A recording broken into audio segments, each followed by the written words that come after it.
Nothing remained because they failed. Now, at the moment, we shall also remind again of the Atlantis of Bacon, namely what we have to do. He said, Bacon in the New Atlantis said that we might say the motto of the great Atlantean experiment was that man should learn to know all that is possible for man to know, and should dedicate all he knows to the unselfish good of all that lives. Now, it's a pretty big order, and we're not working that way too well at the moment. But the principle still remains true, that when the individual works for himself, his empires fall. When he works for the common good, he builds that in which is the spirit of everlastingness. Now, among the mysteries that have been involved in the Atlantean story are the pyramids. And the pyramids are very interesting things. We know that they are in Egypt. We know that they're in Central America, but recently, a year or two ago, I saw a photograph, aerial photograph, of pyramids in the heart of China, which are not generally known, but it's been recognized. These pyramids, like the mounds of antiquity, seemingly have a meaning. And what that meaning is appears to be also rather uncertain.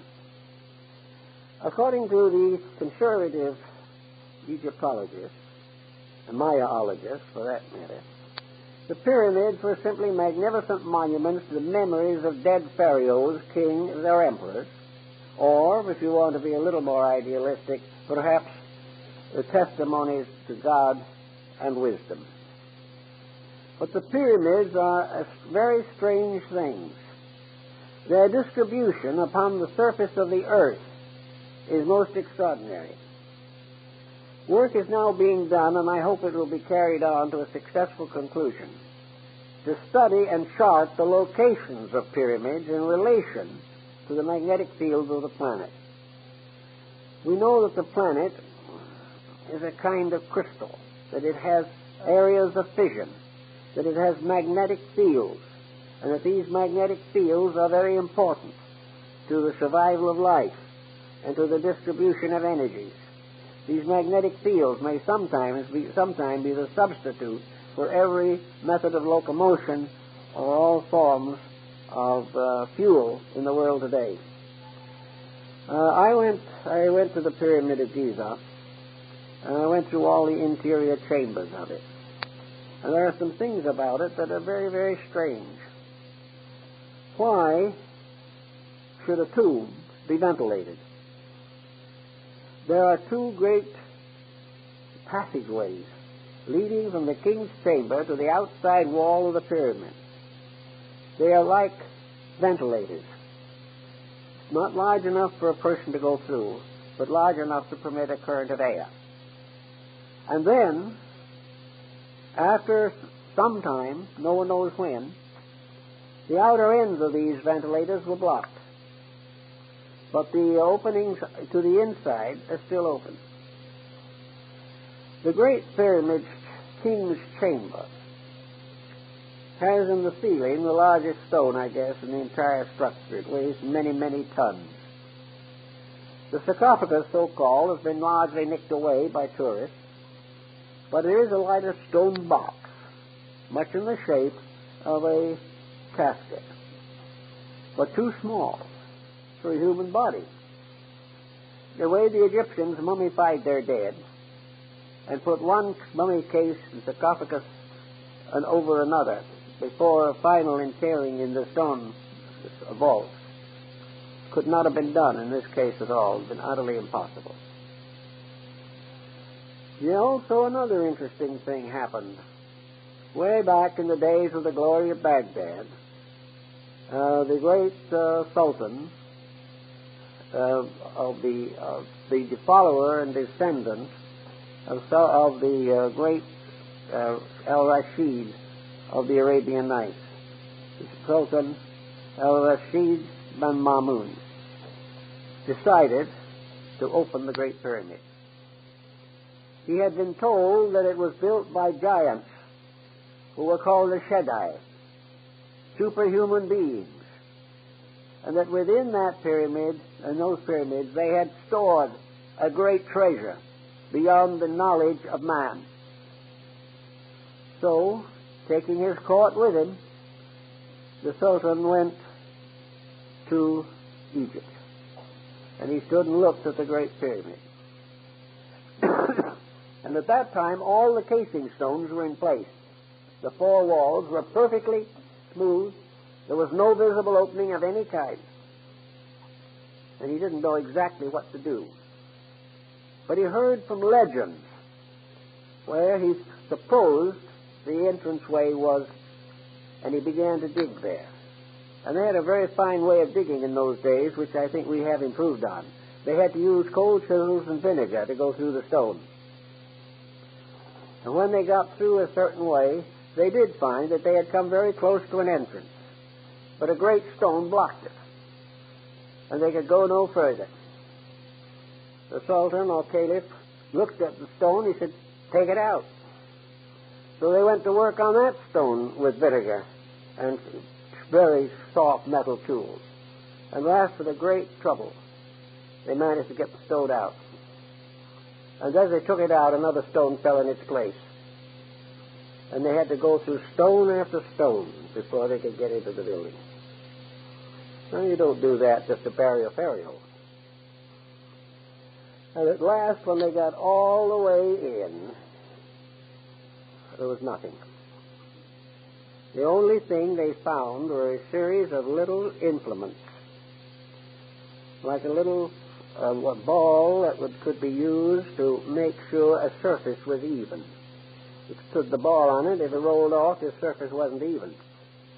And two or three other little tools, and the dimensions of the building itself. Now, the Shaddai was supposed to have buried all this treasure. Did they really bury a treasure in there? Were those little instruments the treasure? And were the dimensions of the pyramid and its interior structure this priceless secret that was far more important than gold? It has been worked on. Some have decided that the Great Pyramid was a great book of prophecy. Some say that it was built by the Atlanteans. Some say that it has the most perfect mathematical form and the most perfect measurements of anything on earth. They have measured the orientation of the pyramid, and it's oriented up to the 8th or 9th decimal point.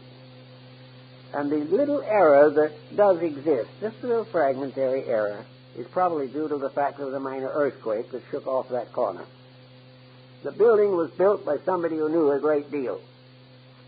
Now, if you only want to go back as far as Cheops or Khufu, we have to admit under those conditions that the Egyptians were pretty smart people.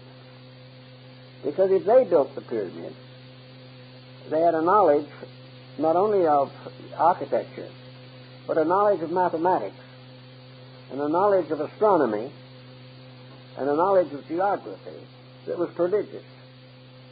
They knew more about all of these subjects than we knew 100 years ago. Something in this story is another evidence that somewhere in the past there was a very great amount of knowledge. And if it was true, or is true, that the pyramid was oriented to the Star Vega, then the entire history of Egyptian philosophy and mathematics is set forth in that building. The Egyptians themselves, at a very early time, said that the Great Pyramid of Giza, Pyramid number 1, was originally the tomb of Hermes, and that in that building was the great key to the Hermetic philosophy, which was restored in Alexandria in the 1st century. Now, Hermes, as the Hermetic tradition tells us, was the god of wisdom, a being known to the Greeks as Hermes, known to the Romans as Mercury, known to the Egyptians as Thoth, the god of writing. And the last poem, by the way, of Longfellow was an ode to Hermes, in which he said, Trismegistus, 3 times greatest, how thy name sublime has descended to this latest progeny of time. Hermes Trismegistus, the embodiment of all knowledge that is knowable of nature. Hermes was the symbol of cosmic mind, of absolute knowledge. He was described as having written all the books of the world, because every book was written by mind. He was the keeper of the great secrets of life, the guardian of the mysteries. And this work includes a discussion of the Great Pyramid. Certain Hermetic books, probably written about the 1st century, but credited with a greater antiquity, include a work written by Hermes, presumably, to his son Tatian. And he says in this book to his son, he says, the day shall come when Egypt shall be no more glorious, that nothing will remain of this great empire except broken columns half covered with the sand. And that was written over 2,000 years ago from existing manuscripts. So the entire problem of Egypt ties into Atlantis, to the pyramids, and other ancient monuments. Let's see now what we could say about this pyramid in study of man at the present stage of his evolution. For some reason we're not very sure of, the pyramid is on the reverse of the seal, the Great Seal of the United States. No one knows exactly why it was put there. No one knows who put it there. The custodian of the Great Seal, back about the turn of the century, wrote a book on the story of the Great Seal of the United States. And he said the reverse of the seal, the front, of course, is the eagle. The reverse of the seal has never been cut, for the reason that it is nothing but the dull symbol of an esoteric society. Well, that esoteric society, of course, numbered among its followers Washington, Franklin, probably Jefferson. But in any event, the seal was not cut. Now, the soldiers of the Revolutionary War were paid their wages in what we would term feudatory notes. They were simply local printing paper with practically no value. Nearly everyone who financed the revolution went broke. But these little notes that were passed around, one of them has that pyramid on it before it was on the seal of the United States. And later it was moved onto the state paper. Now, when was the Great Seal cut? It has been cut. It was cut during the presidency of Franklin D. Roosevelt and has since been found on the reverse of our dollar bill. This seal is apparently the symbol of a monument which, according to the Bible, was set up in Egypt to bear testimony. It was quite possible, and people are beginning to work more and more on it, that the study of the pyramid is very, very important to the solution of our relationship to the ancient world.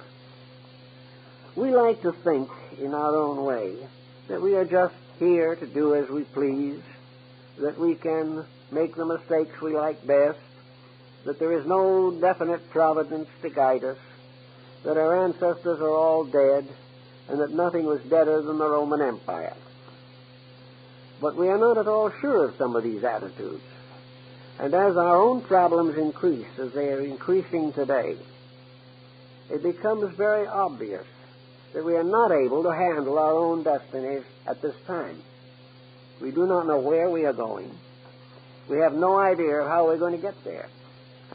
And about the only thing we can do at the present time is try to figure out how we can have more guns or bombs than somebody else as the basis of survival. Now, this doesn't really make very good sense.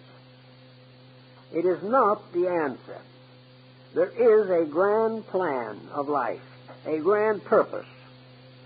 It has existed among every people, and every nation has finally turned away from it and disappeared.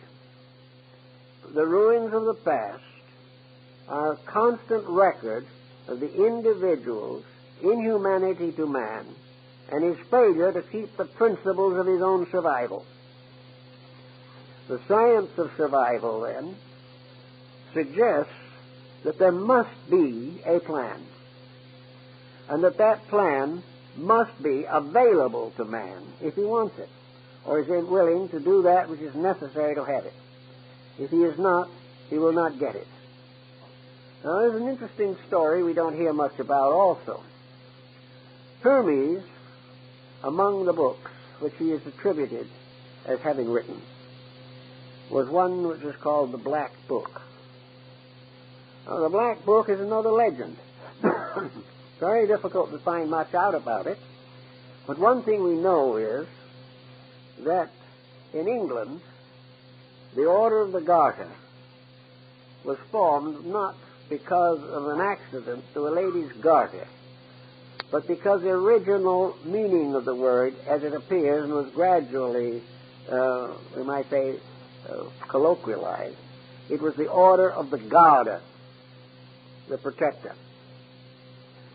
And if you have visited the Chapel of the Garter at Windsor, you will see the thrones of those who were the members of the order. And according to the ancient order, as recorded by its first great historian, Sir Elias Ashmole, back in the 17th century, the original laws and rules for the order were taken from the Black Book of Hermes on the deportment of kings.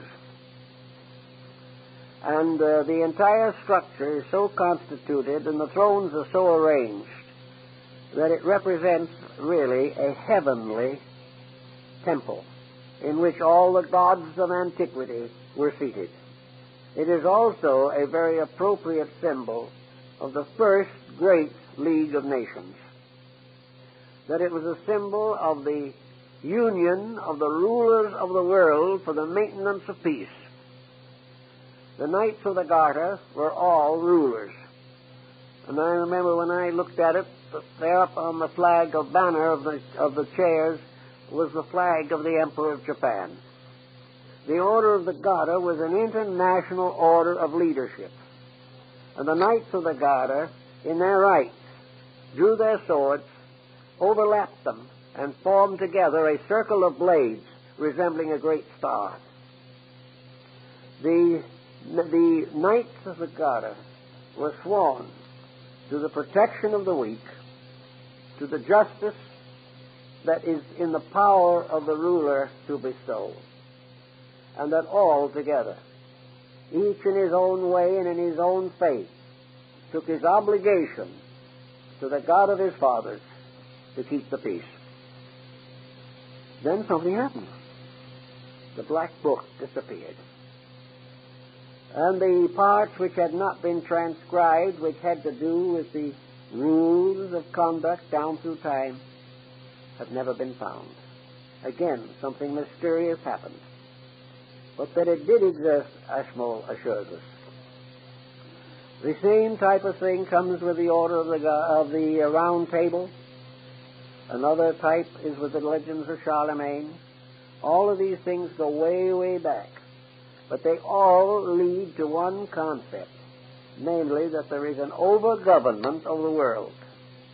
That this over-government is the government of the gods from their Olympian thrones as personifications of the great forces of life by which the universe is maintained. We do not have to believe in Olympian deities, but the integrities which they stand for or symbolize are the basis of human life. And unless these integrities are maintained, nations will fall. And every nation up to the present time has passed through great vicissitudes because of its inability to keep the rules of life. In the Greek and Egyptian worlds, those who were dedicated to trying to live a better life were gradually accepted into the mysteries. And these mysteries were among the things that Solon participated in when he was initiated into the rites of Osiris and Isis. According to the legend, Solon was taken into the basement or cellars of the temple. He was taken way down under the earth by the side of the Nile. And in the very depths of the earth there was a subterranean lake. And it was all black and dark. And on the shore of the lake was a little boat with a blind oarsman. And in the center of the lake was a small island. And on this small island were the two pillars of Enoch. So Solon and the priest who guided him went out to the island, and the priest showed him these strange hieroglyphic writings on these columns. And it described how various destructions had afflicted the world. And it said that the Atlantean Empire was destroyed by water. But if the solution wasn't found, if the world did not become aware from the ancient evidence and from daily living that there was no way of breaking the rules of living and surviving, then another great civilization might rise. And if this one rose, and it was necessary to punish it, it would be punished by forces moving in the air. Solon took this back. Didn't know exactly what to do with it. But he realized that he had been in the presence of something very sacred, that the priests themselves believed this. And it was written on this column of indestructible metal that had been there before the dawn of time. Incidentally, there is a column in India that is much the same. It's in Delhi. It just looks like a pillar rising out of the ground, maybe 9 or 10 feet, maybe 8 or 9 inches in diameter, with a kind of a colophon on the top, and inscriptions in language that no one can read. No one has ever been able to read. It looks like iron. But during the Sepoy Rebellion, that column was hit by a number of solid shot, cannonballs. The cannonballs were broken into fragments, and there was not even a dent on the column. It is believed that this column also goes to the story of the Orichalcum, of which the walls of Atlantis were built. Everywhere you trace around, you find interesting things to remind us of something. And I think what it's trying to tell us is that we are one step in a great project, a project that leads from the primitive to the ultimately enlightened.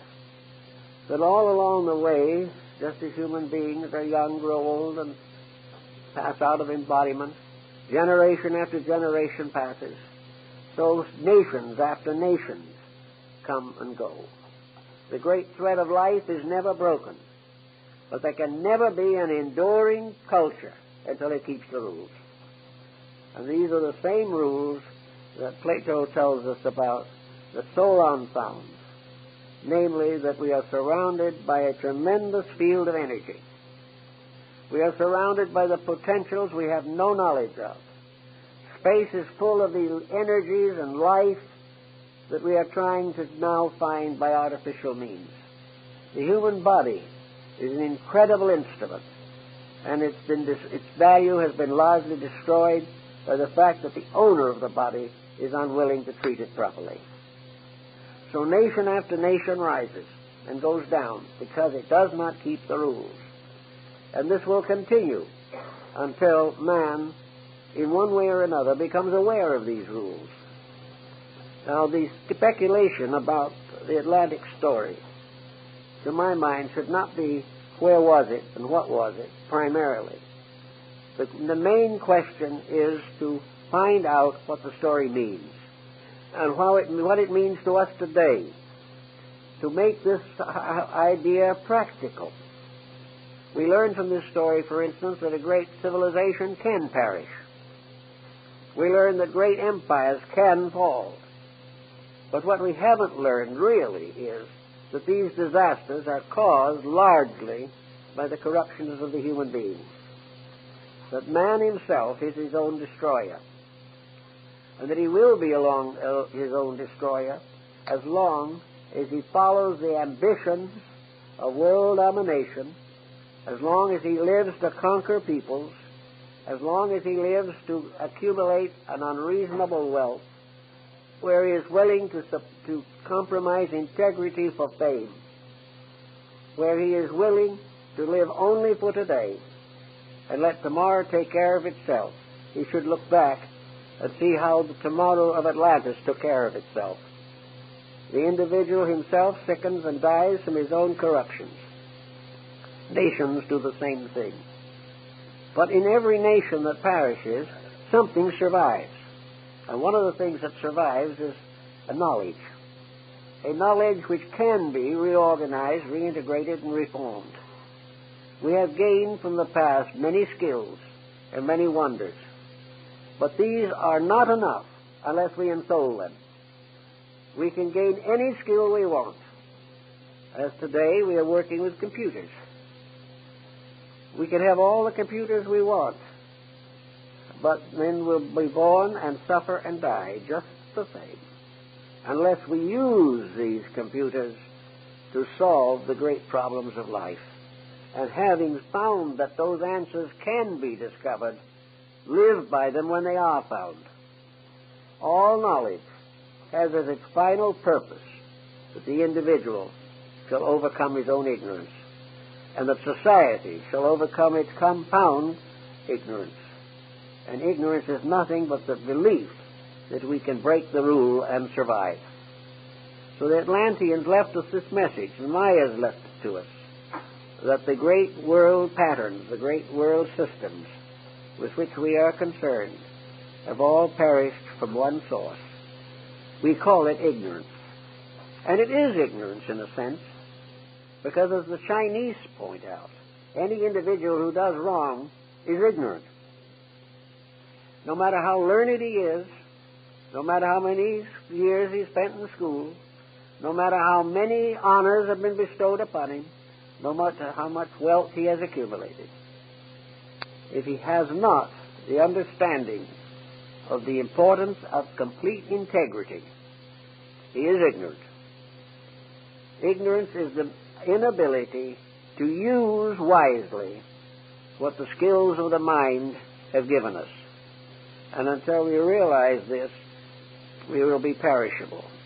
And just like the Atlantis of old, we shall be teetering on the edge of oblivion unless we ourselves make the necessary changes in our concepts and our conducts. Bacon pointed out that there was, in the great city of the New Atlantis, in Solomon's house, there was a tremendous collection of all of the arts and sciences that man had known. That in here, all the wisdom, all the value that humanity had accumulated was in a great museum, a wonderful place, a gallery. And also here were the busts and statues and portraits of the great illumines, those who had given man the great donations and gifts of wisdom. Here was made available to the individual the accumulated wisdom of the ages. Everything of astronomy, of medicine, of art, of literature, everything of science. So each one coming into the world comes into this gallery, and here he sees all that the world has done, all the achievements of the past, and then he is reminded of the simple fact: you have seen all these things. You know they have been accomplished. Therefore, your problem is to take these things and use them for the good of all that lives. unless somebody somewhere along the line comes to this conclusion and takes this attitude towards all knowledge, the dangers of the deluge remain. The danger that we will tear down or lose a tremendous asset by abusing its use. Actually, it is the same in our personal lives. Unless we control our minds and emotions, unless we organize and rectify character and conduct, we are abusing the priceless privilege of growing, which is our birthright. And those who have abused the birthright get into trouble. So Atlantis stands for a lost cause. Not lost because the gods merely wanted to destroy a people. Atlantis was destroyed because it was too dangerous to let it live. It meant that if it was not destroyed, evil would spread throughout the world, would afflict all peoples, would tyrannize and dominate and corrupt everything that exists. Before this can happen, so many laws are broken, so many energies are abused, that all these broken rules and these abused energies get together and destroy the source of the corruption. Just as evil creatures, bacillus, the virus, and all these things, come and destroy bodies that have been made infirm. So in the Atlantis story, we have a moral lesson of importance, in addition to a fascinating ancient fable. Thank you very much.